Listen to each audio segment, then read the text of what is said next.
The following is rated not safe for work. It contains strong language, adult situations, and lots of spoilers. Discretion is advised. In the criminal justice system, cinematic-based offenses are considered especially heinous. The dedicated attorneys who investigate these villainous films are members of an elite squad known as the Reels of Justice. These are their stories.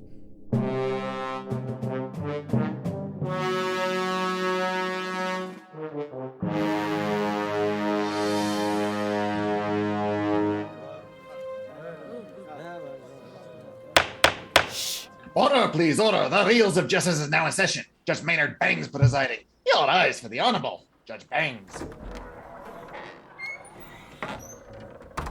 Be seated. Welcome to the Reels of Justice. Today we are hearing the case of Ocean's 11, 1960 versus Ocean's 11, 2001. The original Ocean's 11 and its remake both tell the story of a crew of 11 ambitious men who plan a heist on multiple Las Vegas casinos all in one night. For those of you unfamiliar with our court proceedings in civil cases like this, the counsel appointed to represent each film will present their case for why their client is the superior movie. And ultimately, the jury will render its verdict as to which is the better film. This decision will hereby stand in all rankings and listicles from now on until the end of time ad infinitum. Professor Jeremy Black, welcome back. You are appearing on behalf of Ocean's 11, 1960. You may present your opening statement. Right. Well, gentlemen, I'm going to say something that I think the listeners don't expect. I'm going to say that I don't think either of these are tremendous films. All right. Oh my! I didn't suggest this pairing, so I don't take the blame on the chin. What I'm going to say is, having watched them again, I think they're okay. They're both okay, and I'm going to explain during the course of our presentation why I think the 1960 version is better. But in saying that, I am not going to pretend that either of them are great films. All right, thank you very much. Appearing on behalf of Ocean's 11, 2001 is Mr. Dylan J. Schlender. Please present your opening statement. So the listeners at home can't see this, but I'm crumpling up my notes because literally the first sentence I had was, in a very, very gregarious Jeremy fashion, let me start by saying we are discussing two wonderful and fun movies, but I guess we can throw that. But I would like to say, well, I appreciate Learned Counsel's honesty at the beginning. I do think these are two wonderful and fun movies. Both have a lot to offer, but I'm standing with the remake, the 2001 version, and I do so proudly. As we compare and contrast these films, I want to focus on the look, the attitude, and the action. So this film, the 2001 version, is wonderfully shot by director Steven Soderbergh. He just has an eye and directorial flourish that can't be ignored. And when I say attitude, I mean the character's motivations, how that manifests throughout the movie. In the remake, we have a palpable sense of urgency and believability, and the characters are wholly unique and not seemingly interchangeable like they are in the Sinatra version. And lastly, I think when we look at the action, the big action at the end, the actual heist, 2001 is dynamite and 1960 is a firecracker. Thank you. Thank you, Mr. Schlender. Jeremy, you may proceed with your first exhibit. I will indeed. And if I might just agree with one or 2 points of the last speaker, I do think that the shots in the 2001 version are good. And I do think that the, as it were, the final twist in the 2001 as to how the heist takes place is also good. I mean, I knew what was happening because I'd seen it before, but re-seeing it, I actually think, it still works. But I want to try and explain why I think the 1960 film is a good film. I mean, it has two main problems for me, and I always think one's a better counsel if one admits the problems, and they're linked ones. The 1960 film is quite slow, and linked to that, it takes a long time to get into the action and into the movie, indeed. And I think that setup time reflects where the film is linked to. In many respects, it's linked to the Magnificent Seven, and the Magnificent Seven shows you the 7 protagonists as join the group. The same approach is to be mirrored in the Dirty Dozen. And it's a kind of approach to filming now we expect to be launched more rapidly. We are launched more rapidly in the 2001. And I think actually, in a way, the 1960 in its own terms as part of a genre of portraying people, particularly the chap who's going to die of the heart attack, which, you know, is in a sense a rather tragic figure, not matched in the 2001. All the people in the 2001 are two-dimensional at best. And the one who pretends to be an Englishman is so appalling, it's not true. I thought Bernie Mac did a good job. No, he didn't. But the 1961, some of them are two-dimensional, some of them actually go a bit further. So I just wanted to make that. I'd say, and again, you know, this is something, because I've got time for future points, but this is going to be something that I've already said before in many occasions. I think the music element is important. The 1961 really has some good music. I'm afraid you can't say that of the 2001 version. Mr. Schlender, can you say that of the 2001 version? Can I say? I'll say anything to get this movie to win. Don't ask me what I'll say. He's offered me a bribe for me to throw it. You know. Well, then, besides the music, Mr. Schlender, what do you think of the characters? You said that they were more interesting in 2001. Yes, I did say that. So I'm glad that Jeremy opened that door for us. And I think saying they're two-dimensional in 2001, that's okay. Because in the 1960 version, you kind of just have the Rat Pack kind of just acting as themselves. In my research for the film, it turns out a lot of the dialogue was improvised. It was based on other conversations that they had earlier, and then they just decided to roll film, you know, which is pretty cool, but you don't get a depth of character. You just kind of get to see the Rat Pack hanging out. So in 2001, what I really like is that everyone has a kind of a clear role, right? A clear defined role. You have George Clooney. He's like the mastermind, the slick guy. You know, Brad Pitt's his right-hand man. It kind of does have that Magnificent Seven feel in both films. I didn't make that connection, but I think that was a good point that Jeremy brought up. And in 2001, since everyone kind of has their own job and they're not as interchangeable as a lot of the Rat Pack guys are, you know, like Dean Martin could have done anything Peter Lawford did and vice versa. In the 2001 version, you have the tech guy, right? And he's getting in there hacking stuff. You have the grease man, they call him, because he's the little guy who can fit into the safe. You know, so everyone has these different roles, which I think makes it a lot more compelling. And in the canon of the film, they're actually criminals. In the 1960s, they're retired World War II vets. World War I vets would have been very interesting. But, you know, they're paratroopers from the 82nd Airborne, a very storied division. You don't even have to study World War II history to know when you hear 82nd Airborne, that's something, you know, or like 101st Airborne. You know, the Airborne was serious business in World War II. Those are like some of the first spec op guys. So that's really cool. They don't do a lot with that, unfortunately. And I imagine they didn't do too much with that out of respect, because this is 1960. You're only 15 years removed from the end of the war, you know, so you don't want to talk about how like some of those famous men in America could just become criminals like that. So in 2001, they're already scumbags and you're on board with it, and they're robbing another scumbag. So I think the characters work better in 2001 because the ability to buy in, the ability to observe them just transcends the ability that the 1960s brought in, because you can't help but feel you're just watching Frank Sinatra, Dean Martin, Sammy Davis, and like Peter Lawford, and to a lesser extent, Joey Bishop. Thank you. Thank you. Jeremy, would you like to continue with your next point? Yes, I think there's more humor in the 1960 version. I think in part it reflects the scripting and the ad-lib scripting. I agreed entirely with opposite counsel. I think it's also that the group really does, because of the personality and the fact they knew each other, work very well together.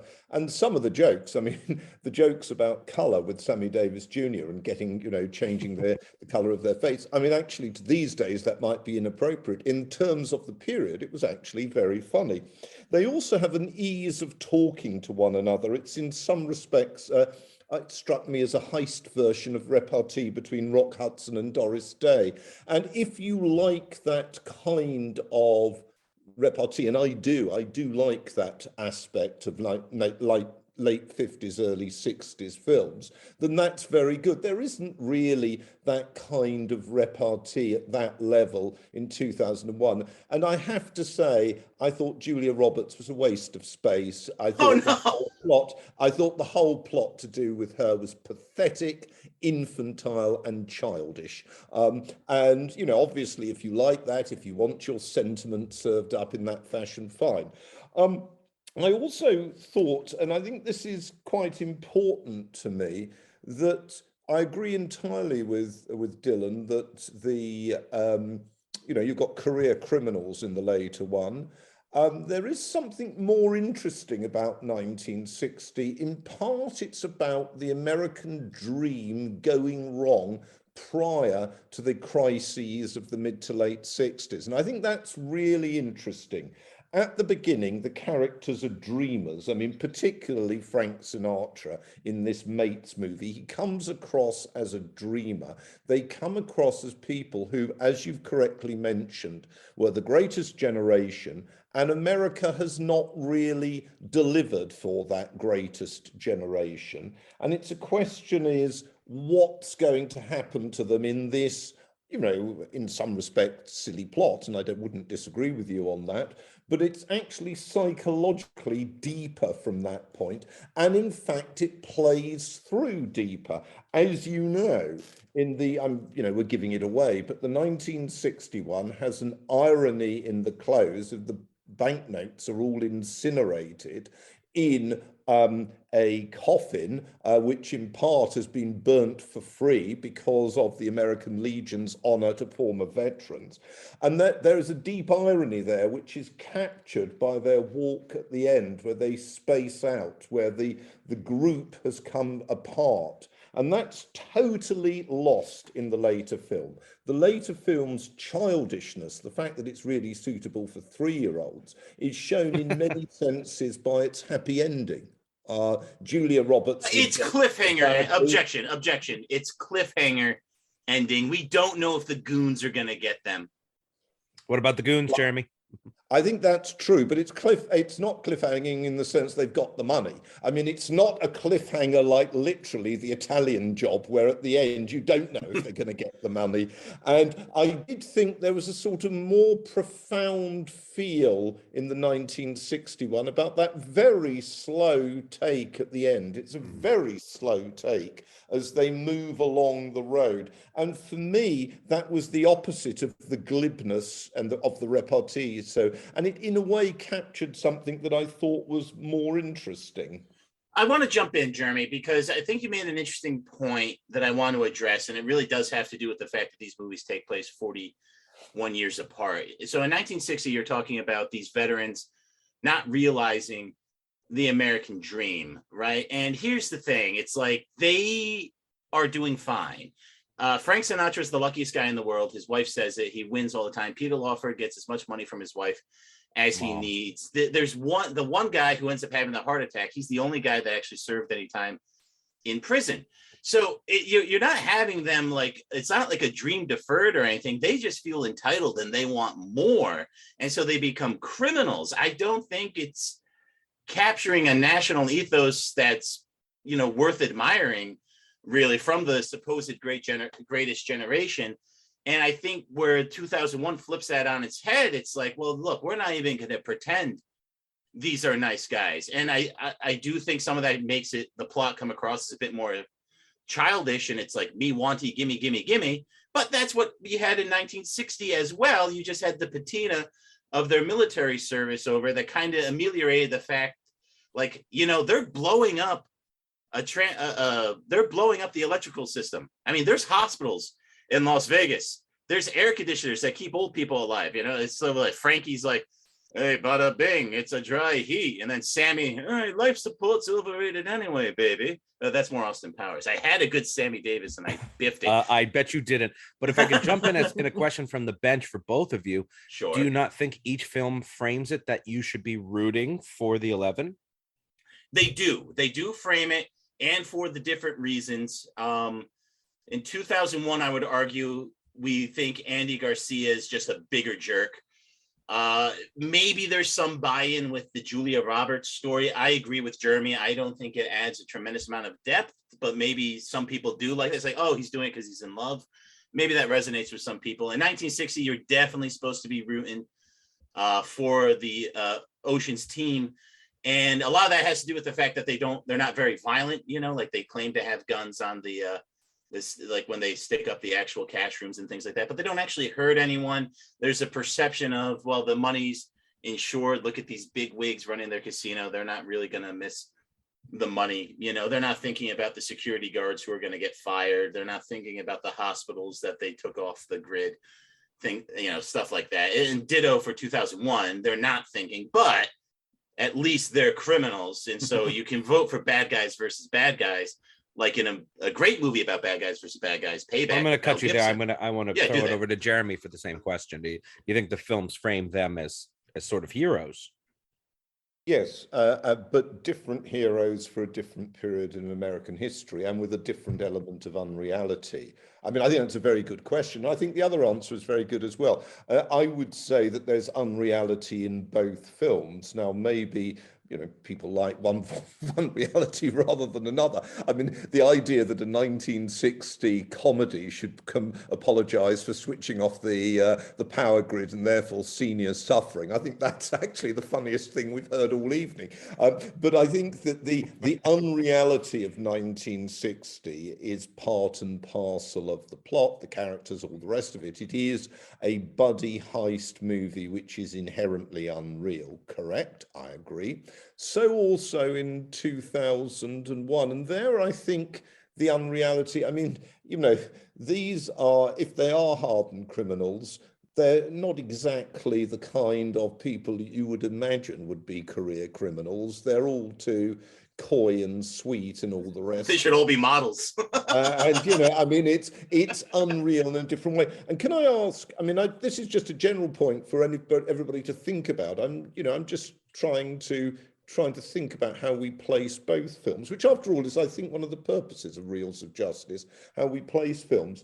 It seems to me that the 1960 film is, in a way, very much located in that period of American values of that kind of film, and its virtues and nature of virtue is stuck in that period. And what it is, which is quite interesting from the point of seeing it in 2022, is it is a once modern movie, because it was intended as modern in 1960, that has become a retro movie, both in its characters and in how they're portrayed, down to the scene at the end. Whereas I would argue that the later film, as we see it now, it's just a movie. It's not become retro. So that if you like it, and the jury, the listeners out there will have their own views. It's not that learned counsel is all wise. Our job is to just try and get people thinking. If you like the later film, you like it as a film of the here and now, slightly dated, but essentially of the here and now. If you like the previous film, you have a choice. You can like it as a retro film with the, people smoking, all sorts of things, racist jokes, you could say. You could be interested in it as a modern film of the period, but it's quite clearly located and limited by the period it is made in and filmed in. I think that is a great point, Jeremy, and it is something we like discussing on Reels of Justice about how to place movies, and that's why I always say all the Star Trek movies are innocent, because you have to take the fact that, Nemesis came after Insurrection, but I don't want to retread that. Overruled. I knew I was pressing my luck at that point. No, but that's a very good point, Jeremy. And actually, it was something that I would say in the context of this conversation, I think it's a greater strength for the 2001 movie that it is kind of ubiquitous. Like, that is a new millennium movie, 2000 plus. So that movie works in 2001. It works in 2020. A lot of the bleeding edge technology. Would you use timeless? Not timeless. We're still in that time. That's the interesting thing. Once we kind of get into the 2000s, you know, that tech curve it's very sharp. It's very steep. But you have things like local area networks, the internet, cell phones, things like that are very common that we just change. Just say something. Actually, interestingly enough, I would actually suggest there's an innocence about that film, not just the villains and also the relationship between Julia Roberts and both of her people, you know, her gangster boyfriend. After all, you would expect in real life to be a sadist and probably a sadomasochist in the sex or whatever. But it's not just that. It's that, you know, we're now in a hopefully post-Trump, but it may not be post-Trump America. We're now having Lake Mead falling and bodies being discovered down the bottom. I mean, in a way, and this is for something for you maybe to think about, 2001 America, although it's more modern than 1960 America, in a way it also is quite quaint. And of course, you know, it's quite quaint in one particular way. This is America also before the World Trade Center,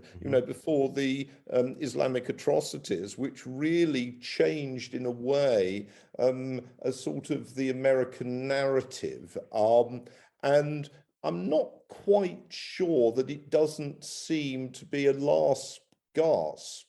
Now, I know they go on making the films, but that's because it's a successful franchise and because they're successful escapism. But surely that's what they are. They're escapism.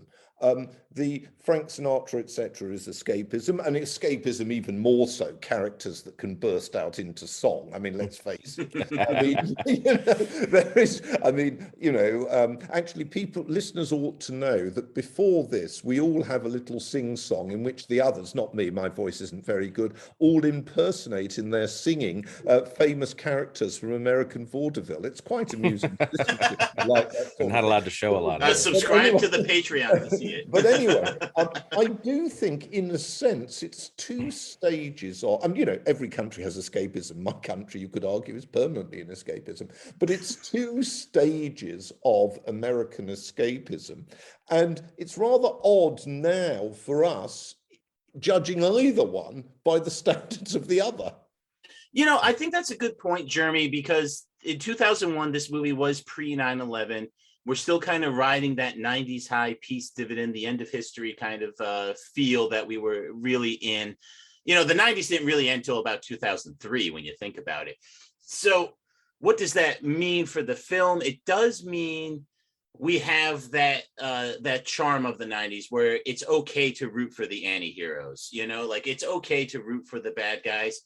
And 1960, they couldn't quite get all the way there. That's why they're former army guys. That's why you're supposed to feel a little sympathetic for them. And that's ultimately why they don't get the money at the end, because that would have ruined their character. They would have, it's like you're irredeemable if you do succeed with this, you know? So the fact that they failed, it kind of gives them a soft Although reset. They've given the money for the education of the young man. Yes. And then, you know, in other words, there is that morality playing a role there. Yeah, yes, exactly. So whereas 2001 doesn't have that trapping. It can just be it could be a little more indulgent. It can be a little more about itself. And I mean, 2001 in some respect is hilarious because you know as well as I do that an Andy Garcia character would be the front man for powerful syndicates. He loses that sort of money. His head would be cut off that morning. I mean, he wouldn't be. The whole thing is preposterous from that point of view. Well, that's true. And you know what? You were very honest about deficiencies in the 1960s version, and in 2001 there are some plot holes that you don't have to squint to find. It's like, when did they sneak all those flyers and magazines into the safe? I have no idea, but it's still fun. It's different. Yeah, oh no, it's fun. Yeah, I agree with you. Yeah, and so you do have those deficiencies in both movies, but you are expected to gloss over them. So I think it's a wash when it comes to those deficiencies. I mean, locating it with another film, which is quite interesting, The Usual Suspects, which, like like Ocean's 11 in 2001, has a real switch at the end. You know, the real switch at the end. I mean, it's very interesting that Ocean's 11, I'm not saying this makes it good or bad at all. Ocean's 11 is more benign with that end switch. You know, in other words, these are, whereas in The Usual Suspects, it's actually rather, it's a sinister character who does sinister things, who is escaping as a result of this. And again, I think what I think is interesting is there is George Clooney comes across as a sort of wholesome, he's a sort of non-singing Frank Sinatra. And, you know, you can like that or you can dislike it, but there is a parallel there that's worth thinking about. No, I agree. I think George Clooney's real strength is like you see him, he kind of exudes charisma. You want to like him. You would believe he would be a good conman. You know what I mean? Like, so he's very believable in that role. He is kind of has like some natural leadership that he exudes, just like Frank Sinatra did. So I think I would say on the cast, I think just because it's more unique. It can't be more unique. It's very unique. It can't be very unique. You've done it again. I've done it again. So 2001 has a great diversity and variety, whereas 1960 doesn't. But the roles that everyone had to fill, I think everyone did well as written. I would say that. All right. Jeremy, are there any further points you'd like to make before you rest? No, I think we've covered the major points. And I think it's interesting. I mean, I think there are, as so often, the very fact that you could remake this film, and one could remake it anew in a different setting, a different guise, or maybe in Vegas again, I think that actually captures the way in which many films offer an interplay between archetypes and the particular skills of individual groups of writers, directors, and actors. And I think that this comparison shows that in both cases, actually. All right, thank you, Jeremy. Mr. Schlender, I'll throw it off to you to have any other further points you'd like to add before you rest. Okay, thank you, Your Honor. And we were able to bring up a lot of great points in the back and forth, and then some stuff I wasn't anticipating. So the last thing I just want to focus on then is the actual action of the heist. I mean, I already mentioned in 1960, it's a bit unbelievable how they'll blow up the electric tower. I actually wrote a great joke that I forgot to say, because I was going to say Las Vegas can reach temperatures well in excess of 35 degrees. And that's Celsius for Jeremy. For the rest of us, it's 308 degrees Kelvin. So you actually have to write your own script and you write your own jokes. We have to pay Ben quite a lot. It's awful. My sister is a theatrical agent, and she tells me that on most comedy shows, the comics not only write their own, not only are giving prepared jokes, but somebody else writes them for them. But I didn't think we were going to sink to those depths in Reels of Justice. Let me assure listeners, write our own jokes. Single comment I make, inopportune and foolish, as well, hopefully, as occasionally not foolish, every single remark is unscripted. Let me assure you, I was writing about Daniel Defoe until 15 minutes ago. So let me say, I am shocked. Well, writing our pre-prepared jokes that are quips to your comments are probably the most difficult that we have. That's true. If I had the gift to be as extemporaneous as you, Jeremy, I would also write 100,000 books. So, but here I am. Okay, so wow, we really got on to the action of the heist. The action of the heist. It's very good. I agree with you. The heist in the 2001 one is much better. And, you know, the garbage trucks, we would call them the dustbin men in 1960. It's really, I mean, it's a bit pathetic. I agree. It's a bit of a stretch. I mean, there's a lot of things that can go wrong. So one of the things that I like is 2001 was relying on technology and preparation, and the super technology they had in 1960 was just luck. You know, things that had to break their way just did break their way. You know, I mean, they were planning this heist for New Year's Eve when everyone's singing Auld Lang Syne. And it's like, yes, they studied the security patterns, but they have no idea how it's going to look on the actual day of the holiday. Like, that's very hard to plan for. and that like not one security guard took a swing at them. Not one of them were able to get a flashlight off in the room before, like they were all lighting candles and like stuff. It's like, you talk about how they lose power all the time so they won't be suspicious, but they don't have flashlights. Anyway, my point being, when you go back to the 2001 version, as we were saying, it kind of has that modern feel. You could see that heist playing out pretty much the same way today. Obviously, we're in 2022, so the technology's better. It's more interconnected. I don't think you get away with it the same way you get away with it in 2001, but there's enough connective tissue there that if you were to remake Ocean's 11 today, you would say it's very similar to 2001 based on the technology they used. So that was a very cool part of the 2001 version. You have to suspend some disbelief, but not nearly as much as you have to do in 1960 for everything to break that way, you know. So I'll rest on that point, Your Honor, that I think the heist, the reason we're watching this movie, is much better executed in the context of the film, and then just from a filmmaking point of view is put together. Can I just say just something on what your last point, nothing to do with these two films per se. If you were probably making it for the next generation, you'd probably have drones and sleeping gas and maybe androids or cyborgs. So that would be sweet.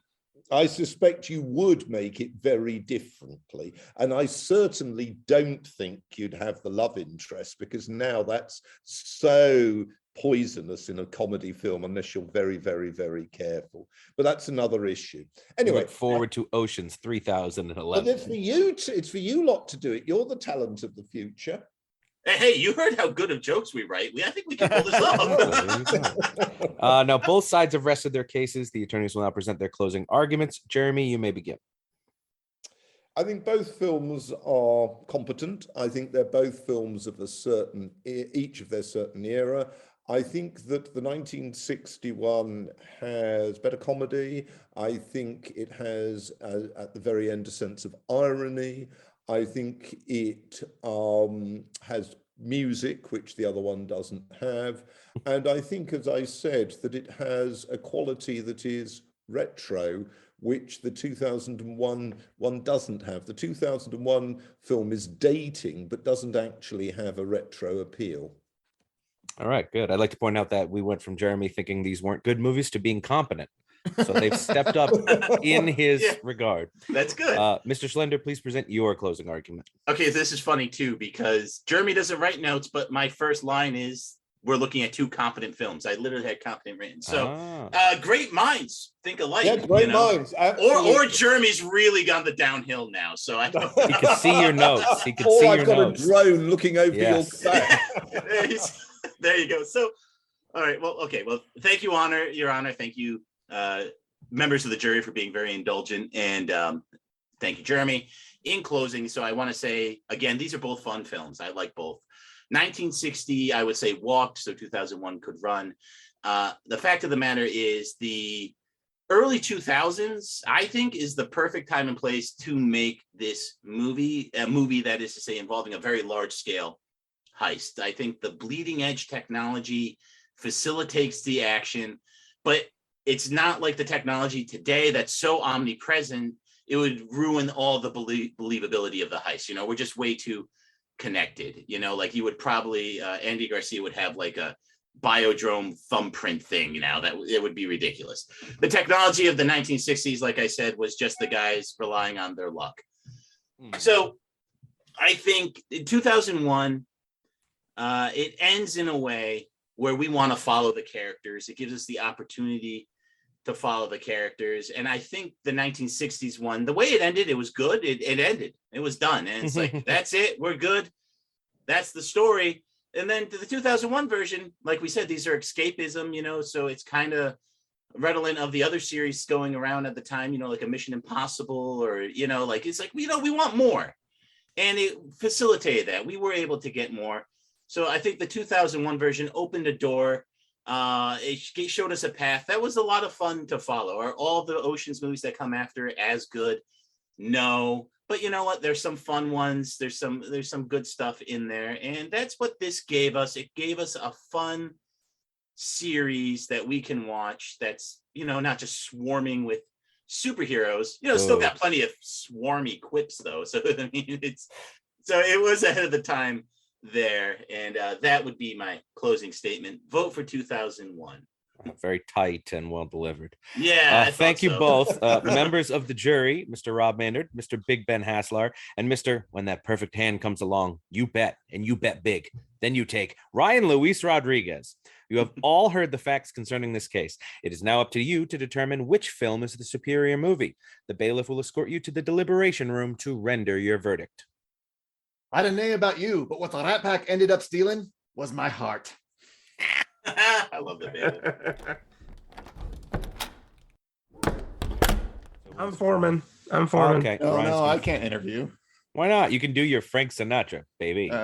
No, I gotta say, for all of those out in Radioland, they can't see Rob's picture, but it looks like he's in the witness protection program. My camera won't work. I can't do nothing. I like that they gave you a silhouette anyway. All you need to do is alter your voice so you can sound like you're really, really deep. I don't know what happened. I think that's just the middle of the desert, man. I don't think that's me, because I'm moving my arm right now, and I can't see nothing. But okay. Okay, so full disclosure, I saw this movie 3 times in the theater. The 2001 the 1960 version. one? You're that old? No, oh. I time traveled, yes, to 1960, and I saw it 3 times, and I was upset because I don't like that movie. But I've seen the 2001 version probably close to 10 times total. Like, Steven Soderbergh is my favorite director of all time. And I don't agree that the music is bad. I think that it's one of the most amazing David Holmes scores that's out there. And I think that the setting of Las Vegas is much more dynamic in 2001 because we don't even get to Vegas until 61 minutes in the original. And even then, it's not very special. It's no Viva Las Vegas. Casinos were kind of ugly back in the day. Mm-hmm. And I think that when you use that as your backdrop, you lose something that the 2001 version absolutely has. But I want to break it out to you guys. Ben. I had only seen the 2001 going into this. So I went into 1960 blind, and it felt kind of like Grown Ups did, that Adam Sandler film where it's just like, hey, we're friends. We just want to hang out a bit. Let's just shoot a film and we can finance this whole thing so we can just be buddies. I do think it sets up a lot that one counselor pointed out that the other film can run with. But there is a whole lot of plot holes there. I agree with everything you said about the heist, where so much has to go right. What if some homeless person was, rummaging around in that dumpster and just finds this bag of money and like runs off? They don't have any sort of stipulation for that. Whereas in 2001, things do go wrong. Things are off from where they planned it to be. And I do agree that they're more distinct. So kind of where it hinges for me on is, while this second one's more fun and executes it a bit more cleanly, does the first one establish enough of the original thought to sort of overcome the second one? Interesting. Rob? I kind of don't agree with anything said. If you're talking to me, the more interesting backdrop to me, it's absolutely 1960 Vegas, because it's raw. It's not this glitzy, glammy Viva Las Vegas. It's just a bunch of money shacks out in the desert. And there is a glamour to that in the origins of Vegas, in this simpler time of Vegas. They have one technological hurdle to cross, and it's the electronic locks. And they do have a tech guy to do it. So they have their one specialty guy. The rest of half of their team is just inside men. And all they then need to do is a lot of placement, cut off the locks. It's a simpler heist because it's a simpler take. They don't need to jump through as many hurdles because the security wasn't there. That's why they're doing it. There's a ton of money basically unprotected in Vegas, ready for the taking. And that's the whole point of the movie. For me, the cast is also substantially better in 1960 because they're actual stars. They're actual stars. Like, those are people to care about. Frank Sinatra, Dean Martin. You don't think George Clooney and Brad Pitt are stars? They're losers. They're bums, Ben. 20 years from now, no one will be talking about them. They'll still be talking about Frankie and Dino. Those are stars. Been 20 years since Ocean's 11, and we're still talking about them. And what's George Clooney done since? What's Brad Pitt done since? Nothing. Brad Pitt's done a lot. Nothing. Clooney's been semi-retired, but I don't know what that has to do with being a star. They're punks. It's the retro factor that Jeremy was talking about. There's nostalgia to seeing the Rat Pack hanging out as the Rat Pack. That wasn't its shooting intent, pool. though. It wasn't coming out like saying, "Hey, we're going to be a nostalgia film." That's just what happened. No, I because know they ended up being exactly. stars. As Jeremy says, that's the product of the time that has passed. Right. This is a time capsule to something that's much more, to a time that's much more interesting that you get to see in this place where there's not a lot of film being taken in 1960 of places like this. Well, what do you think about them being like, military people and aren't criminals? It seems weird to root for them when they don't really need to rob this bank. I heard that in the case, and I think this is part of who was the consul. I don't find either team irredeemable or evil for robbing a Vegas casino. I don't. Hospitals have generators, even back in the 60s. They'll kick on. The old people will be fine. Robbing the rich is never bad. You can rob all the rich people you want. So that's why I say the film never skews these guys as being bad, because you can rob the rich all you want. That they never earned any of their money anyway. Andy Garcia is an underhanded bastard. So is all the Vegas guys in the 61. They're all the bad guys. These are average Joes liberating the money from the bad guys. So I never see them as villains or even really as criminals, even though at least the 2001 guys have criminal backgrounds, but they're all charming and nice. You root for them. You want them to get away. You feel bummed at the end of 1960 when they don't get the money. You understand why they couldn't do it because it's a product of the time, but you're bummed. You're bummed for them. They worked hard. They're not bad guys. They did what they needed to do, and fate screwed them over. After they lost their luck ran out. That's what the only scene about. that I like in the 1960 version is the last scene. It is a great scene. Yeah.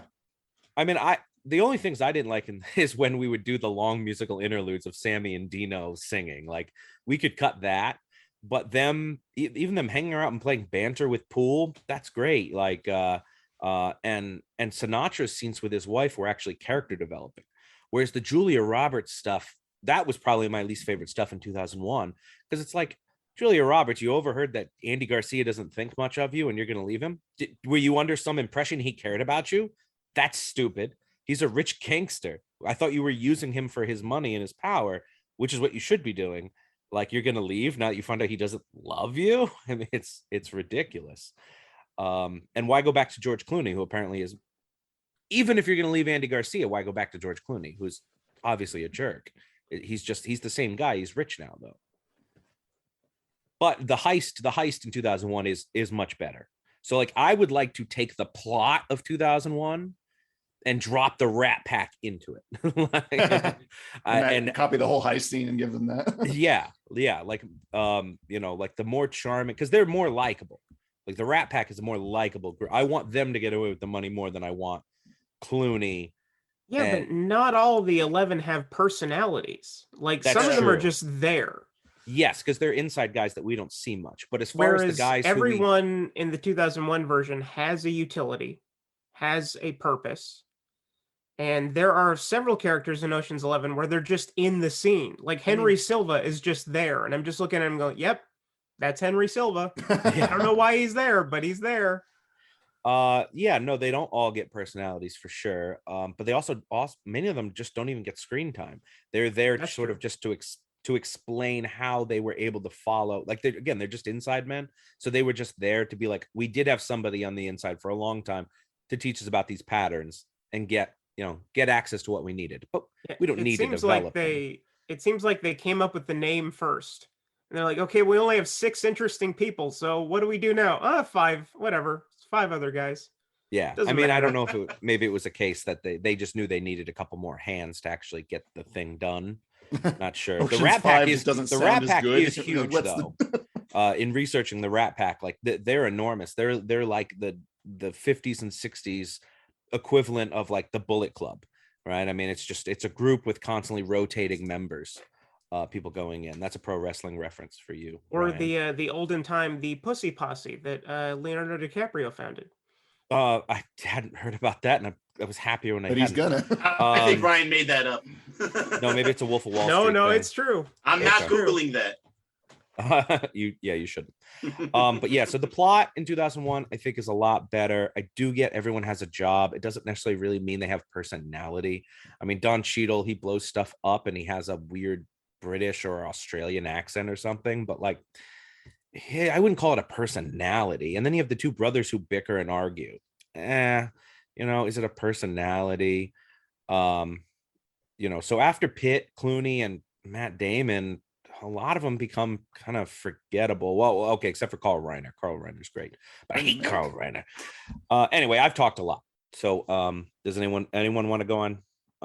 I'll go on record. I'm going to go 1960 because I just feel like of the two movies I would watch, I'd watch 1960 again. I like the retro. I like seeing the Rat Pack in their own environment. To me, those are stars of a yesteryear, of a star quality you can't make anymore, right? They're not larger than life. Brad Pitt goes out and he buys smoothies, in his underwear, and people take pictures of him. He feels very common. He's a commoner. See, I would never watch 1960 again. This is my second time, and I had vowed not to watch it again because I so disliked it. Really? I find it to be like half as good as the 2001 version. You're the foreman. You don't want to go on record yet, dude. And I know I'm not. But the 1960 version, as I was rewatching it for this, I was like, oh, that's why I'm not coming back. Okay. Never again.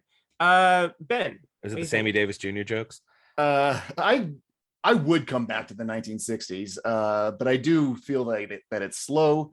I do think that these people aren't distinct. I disagree with Rob on that. I do think, I'm not saying all 11 are distinct. I'm saying the ones that are important are distinct. They're all singers. I don't know. They're not distinct enough for me. Men in the 60s weren't that distinct either. I don't really agree that I feel like they need to rob the bank because they're all rich and they're doing well for themselves. Whereas the 2001 people feel like they have a reason to because they're criminals. The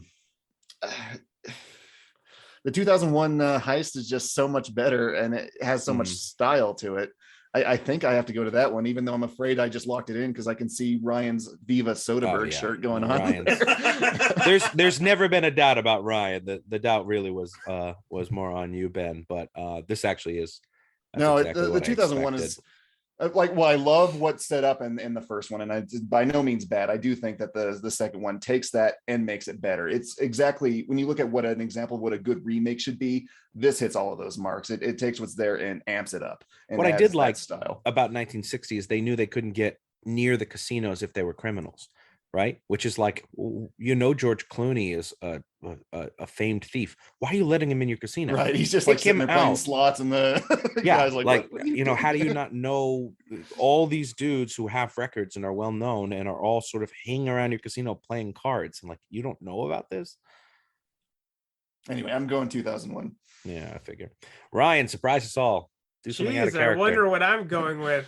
Have some character and do something. And Ryan's going with brave. Paddington 2. Yeah, I'm going with 1960. I'm just kidding. I'm going with 2001. Yeah. Oh, well. All right. Let's go out there and tell that very handsome judge. I am handsome.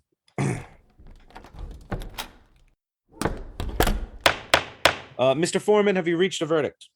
We have, Your Honor. In the case of Ocean's 11 versus Ocean's 11... No. This is why I didn't want you to be foreman. I forgot why I didn't want you to be foreman. No, I remember. No, but I have to. I have to do it. We find in favor of Ocean's 11. 2001. Yes, 2001. Whatever. There you go. The verdict is so hereby rendered. I hereby sentence Ocean's 11 1960 to have its head crushed in a vice grip by Joe Pesci and to be buried in a shallow grave in Nevada. The house always wins, baby. Oh, no. Court is adjourned.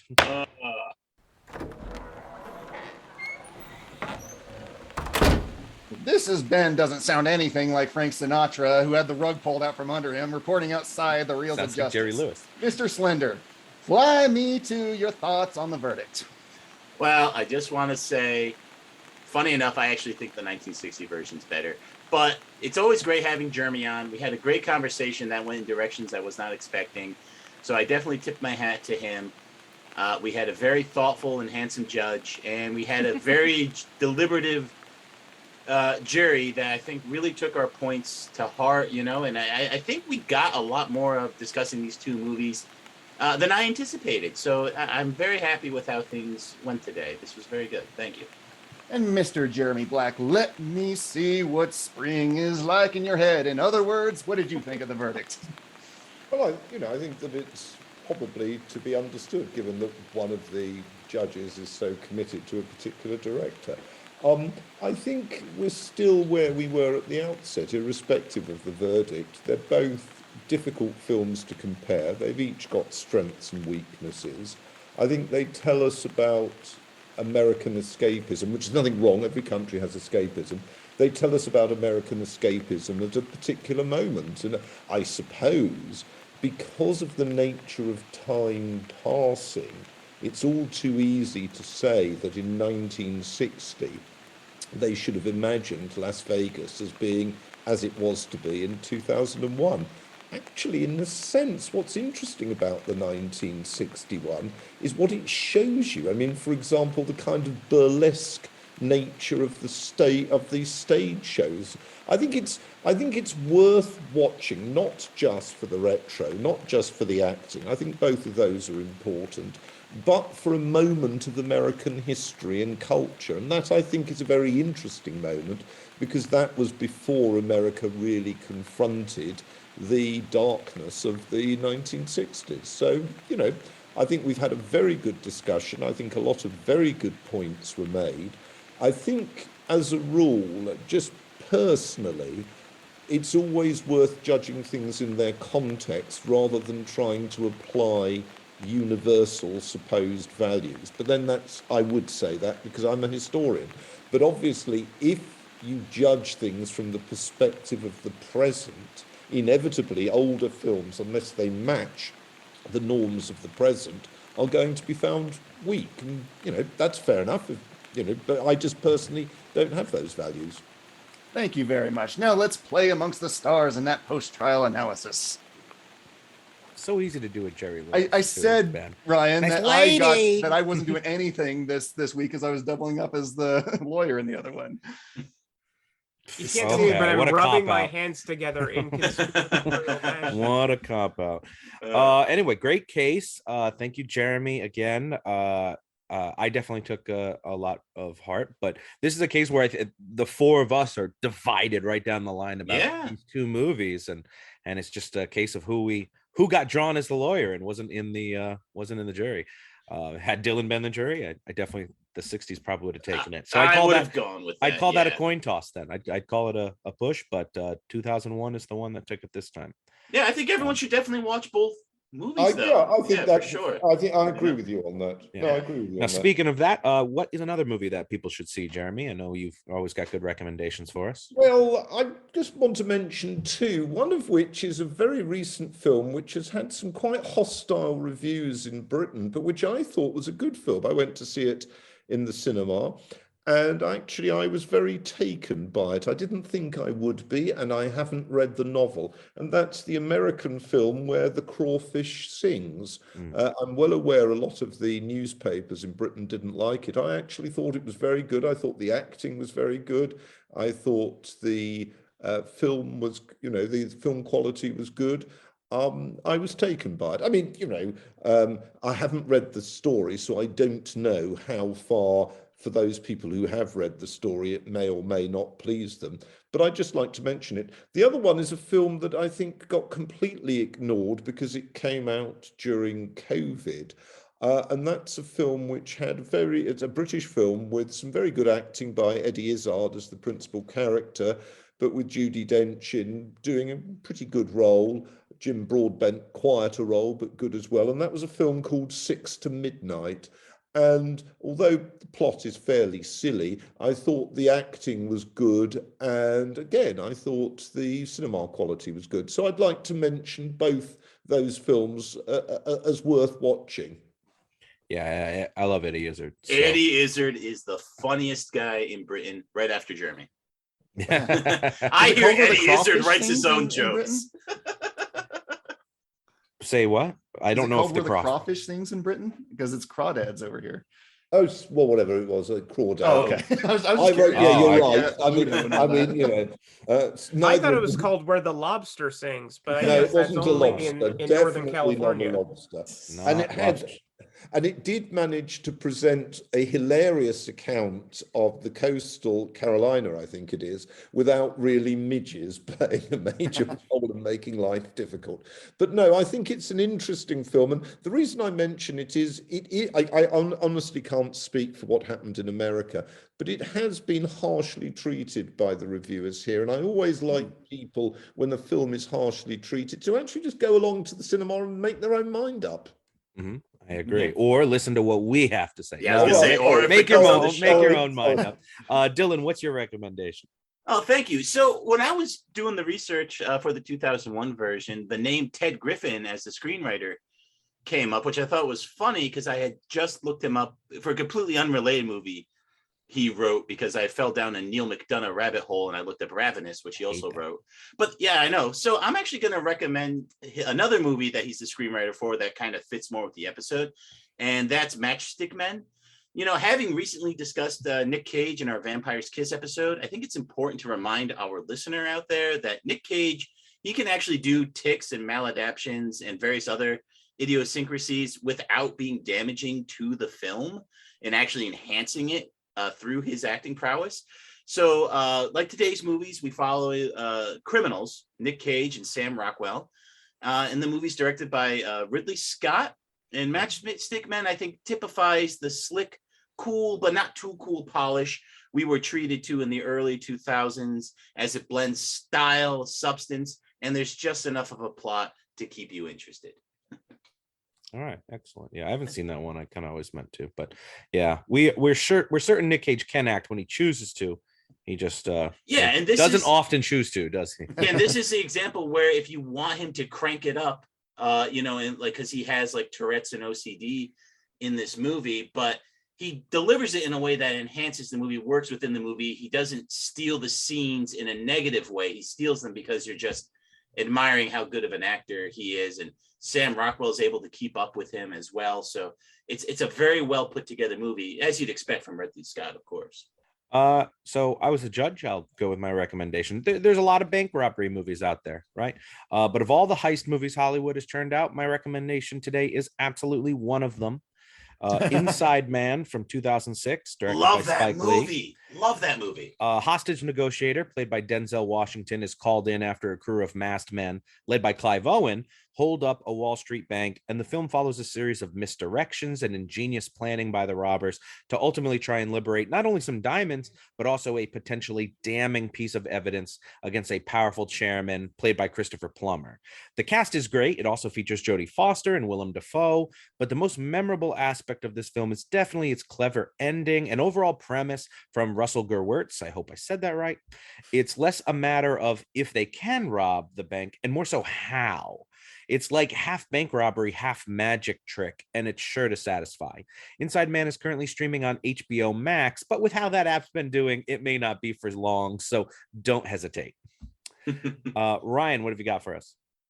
Since we talked about Ocean's 11 this week, I've decided to go one number up and 13. recommend Ocean's 12. I love this. A stylistic masterpiece that further proves Steven Soderbergh's cred as an experimental anti-formalist, one who enjoys utilizing all of the tricks and little idiosyncrasies that have been building up in his cinematic arsenal through, at least at the time, 15 years of directing and often shooting. I understand the accusations of smugness lobbed in this film's direction, but I don't care, and I never have cared. It's the most daring of the Ocean's trilogy, but honestly, they're all virtually perfect to me. Ocean's 12 is currently streaming on HBO Max, but you should pick up the trilogy box set instead. Did you compare notes with Dylan? Because you both said idiosyncrasies. It's amazing how this is happening. We always coordinate our notes. Do you like Ocean's 8? No, I do not. Oh, wait, I have a quick confession. Ryan posted his letterbox for Ocean's 11. He's like, Steven Soderbergh should shoot every movie. So that's why my opening, I said, it's beautifully shot by Steven Soderbergh. That's how I knew who the director was, because of Ryan. Good. Big Ben, send us on home. I'm going to recommend the most recent time Brad Pitt tried to do a smash and grab job and recommend this year's Bullet Train. And while I do think it's odd that there aren't more Japanese people around, even in the background, I still loved this movie. If you've seen the trailer, it's a very accurate picture of what you'll be getting, with the exception that the other assassins get about equal screen time with Pitt. It's very much an ensemble, and the script is very well written, and it throws so many surprises and twists at you from the very beginning to end effortlessly. I love the amped up and vibrant version of Japan that it paints, and if nothing else, you'll walk out of this film knowing far more about Thomas the Train than you did going in. Yeah, I saw the trailer. We did it on Trailer Trash on YouTube, but I that's what I said. I couldn't understand, why are there not more Japanese people on this Japanese train in the middle of Like, even Japan? the lady that goes like shh and stuff, it's like, where are all the people? Yeah, where are they? That train, you shouldn't even be able to move, even if it's at like 11 at night. That thing should be packed all the way through. They do have a reason for that. Okay, but either yeah. Anyway, Yeah, they do explain it. It is explained. Okay. I'll probably see it, but I ain't paying for it. So with that, I think we're all out of show. But Jeremy, thank you for joining us once again. I think you got heisted here on the deal, but not at all. Well, what is anti-formalist? I mean, what does that mean? Who said anti-formalist? I did. What does it mean? Well, formalist means that you're doing something that is kind of standard. You're doing something that is formulaic. There's nothing particularly unusual or something that has personality. But if you're an anti-formalist, then you reject all of that. You try to make something that is as much yourself as anything. Not formulaic, then. I guess. No, not formulaic. Formalist. Okay. All right. Thank you. Oh, now we know. and knowing is half the battle. But with that, Jeremy, we do hope to have you back sometime soon. I know we wanted to do From Russia with Love and Funeral in Berlin. Yeah. Yes, So no, I'd be very happy to do that. we'll do those, and I look forward to those in the future. Love watching From Russia with Love. So, and we hope everyone will join us then as well, as the reels of justice keep turning. Count it. Clooney. Please follow us on Twitter at Reels of Justice, Instagram Reels of Justice, and Facebook.com/Reels of Justice.